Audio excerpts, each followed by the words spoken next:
Árvores gigantes, gigantescas na Amazônia, estão sendo derrubadas. Mas calma, isso aí não tem a ver, né, com corte, tem a ver com um fenômeno atmosférico que vocês estão vendo aqui, que está derrubando as árvores. Pois é, então nós temos árvores gigantescas que estão sendo derrubadas por esse fenômeno. Então vamos entender, vamos explicar, porque, claro, né, saiu na mídia, mas sabe como é que é, né? Tem muita desinformação e coisa errada falando sobre o fenômeno.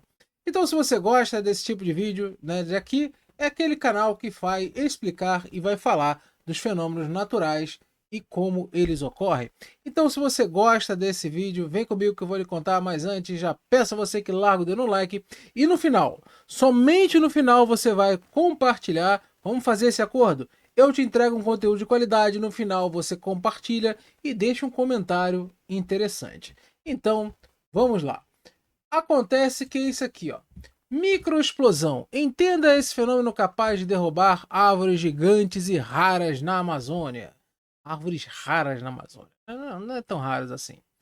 Então aí, lá claro que vem falar que mudanças climáticas têm aumentado a frequência de microexplosões, segundo estudo. Hoje não apresenta o estudo, né, mas tudo bem, e fala justamente, né, desse fenômeno aqui que aconteceu. Agora, o que, que vem a ser uma microexplosão?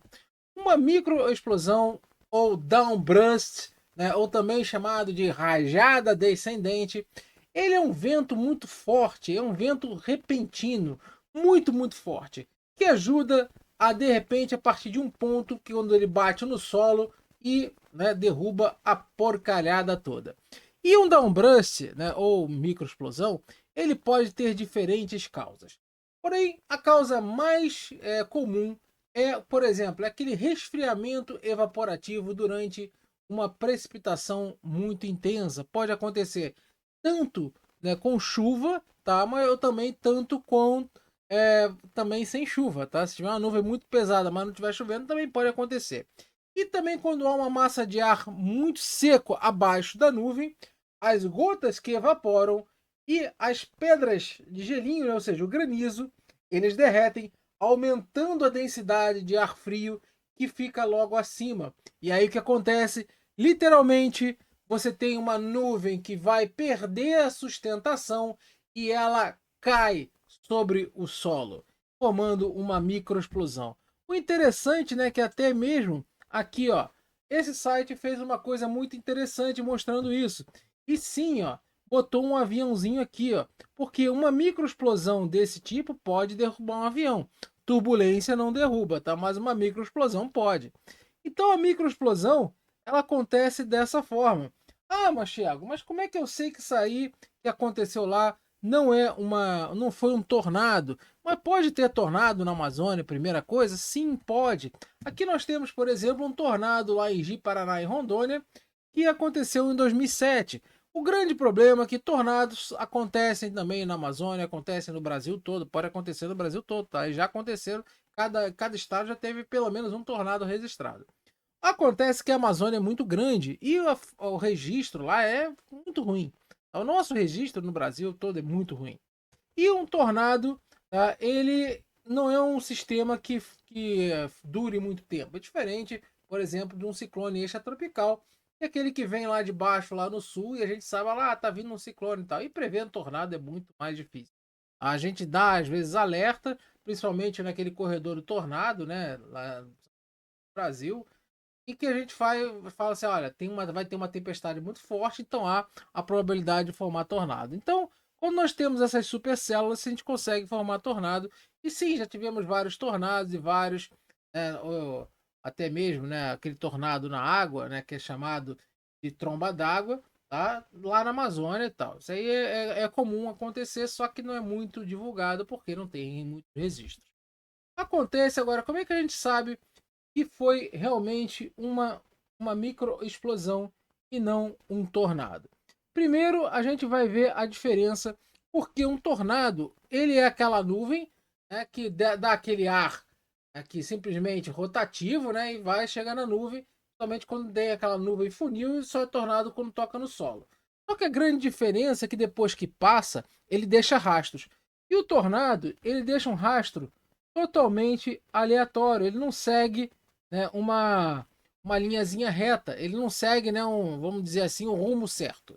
Tá? O tornado, ele é algo completamente aleatório.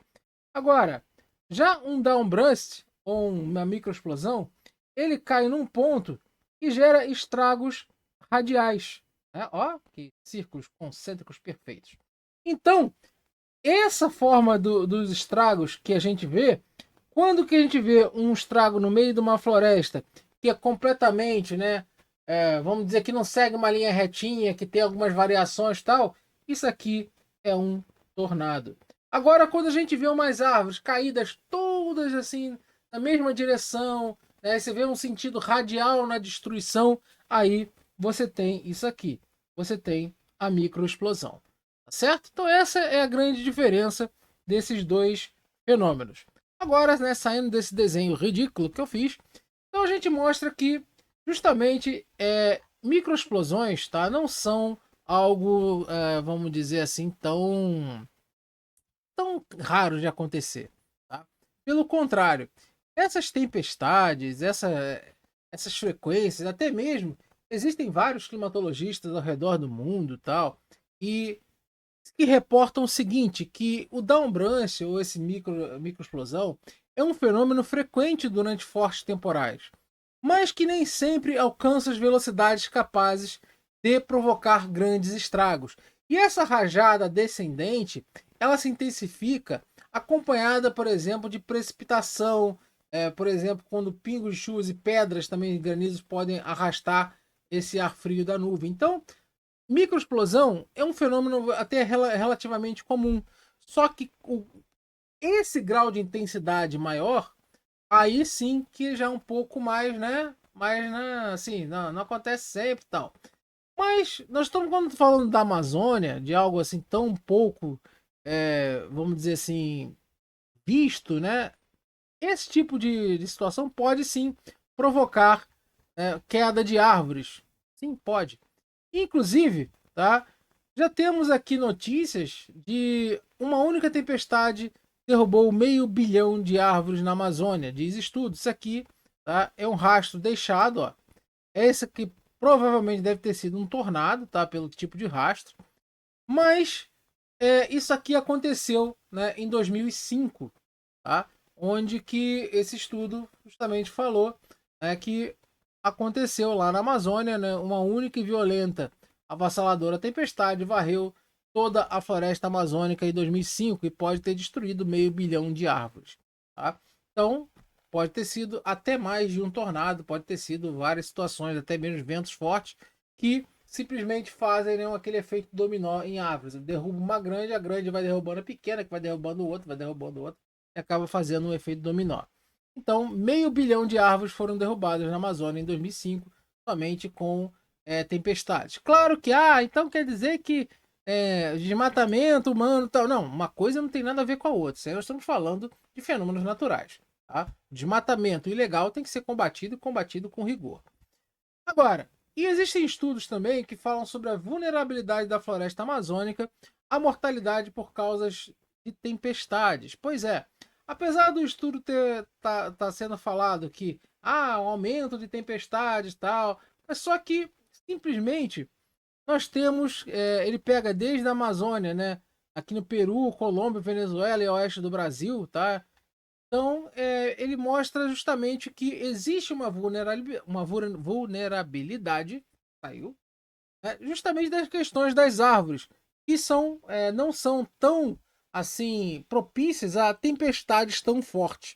Tá? Então, quer dizer que a mudança que está acontecendo no planeta, tal, essas mudanças climáticas, tal, essa crise climática, sabe muito bem que eu não considero crise, né? Mas essa questão toda, será que isso pode influenciar nessas tempestades, nessas alterações?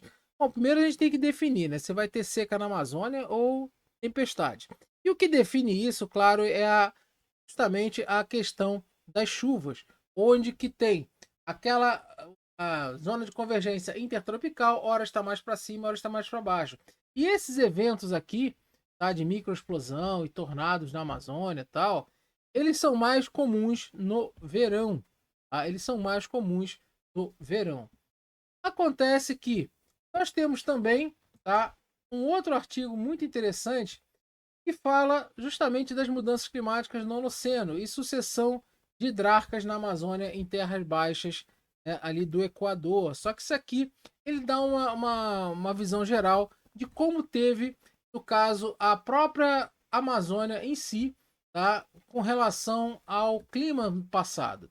E só para termos de curiosidade, nós temos que tornados ali, tá? Nós temos muito poucos, mas nós temos registros pelo menos desde 1991, tá? E está, assim, os registros desde 1991, pelo menos. E no Brasil nós temos registro desde mais de 1800, somente mais na região sul e sudeste, tá? Onde a gente tem maiores registros. Então você vê a discrepância também de registro desse tipo de fenômeno. Agora, aqui fala justamente nesse artigo, né, que, vamos lá aqui, o núcleo, né, abrange, né, os últimos 9.500 anos, tá? Esse núcleo, nós estamos falando justamente de pólen, tá?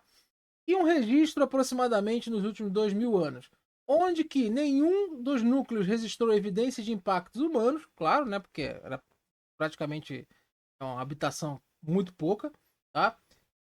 No caso, nas questões das mudanças climáticas e do período onde que os valores, né, eles tiveram anormalmente alto, né, de secropia na soma do pólen entre 8.700 e 5.800 anos atrás. Isso quer dizer um período mais chuvoso na região, tá?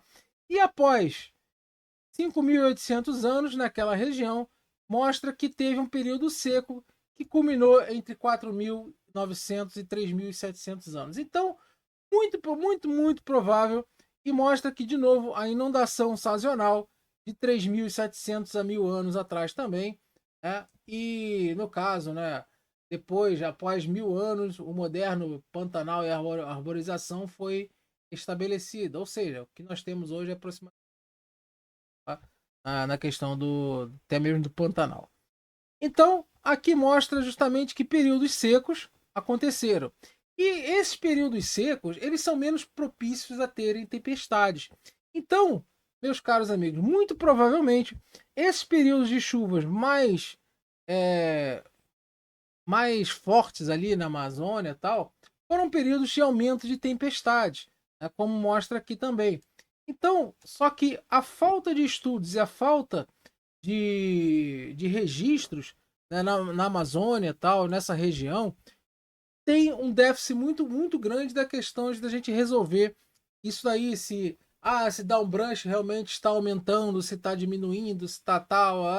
Então, no que eu conheço, nos estudos, quando a gente tem um aumento, né, dessa questão de inundação, aumento desse daí, você tem aumento de chuvas, tá? Até mesmo, né, com relação à questão do nível do mar, mas ali nós não estamos falando de região costeira, nós estamos falando de mais no interior. Então, se tem relação, né, com o interior um pouco mais chuvoso, você tem uma região ali na Amazônia um pouco mais chuvosa. E se tem mais chuva, mais inundações, com certeza você tem mais tempestades. Nós vemos isso hoje em dia. Nos períodos de chuva, nos períodos de inundações na Amazônia, nós temos muitas tempestades. Então, muito provavelmente, esse período ali marcou um período de maior intensificação dessas tempestades na Amazônia. Então, meus caros, isso aí não é uma coisa que uma mudança climática pode intensificar? Pode sim intensificar, como já tivemos isso no passado. Agora, isso aí está sendo tão acelerado assim? Não sabemos, os dados são muito pobres. Então, enquanto a gente não aumentar a nossa coleção de dados e mostrar realmente que, ainda mais um downbrush ele é menos identificado ainda, ele é mais identificado, né, aquilo que eu mostrei, das anomalias que ele gera, né, na diferença entre a, a rota, né, de um tornado que é aleatória e a rota de um downbrush que é mais radial. Tá? Então é mais identificado por essa diferença do que mesmo uma imagem fotografada, algo assim, uma imagem de vídeos, até mesmo por satélite. Tá? Então ainda tem muita coisa para saber. Pode estar aumentando? Pode estar aumentando. Mas pode estar aumentando também a nossa frequência de pegar esse tipo de fenômeno? Sim, também. Então, o nosso conhecimento da região, nosso aumento de formas de medir aumentou muito desde até mesmo da década de 90 do século passado, imagina, do século XIX para cá, tal. Mas com estudos, né, antigos, nós sabemos que com inundação, com maior quantidade de chuva, temos maior chances de tempestade. Então, muito provavelmente, isso aí acontece sim, e pode ser algum reflexo de uma possível mudança, tá? Agora, vocês sabem muito bem qual é a minha posição com relação a mudanças aqui e com relação também à questão, né, da própria chuva, como é que vem, como é que vai ali na Amazônia. Então é isso aí. Espero que tenham gostado. Gostou? Já larga o dedo no like, compartilha esse vídeo. Um forte abraço para vocês. Não deixa, né, de aquela troca, lembra? Eu te trouxe o conteúdo de qualidade, vocês comentam, compartilham. Forte abraço. Até a próxima.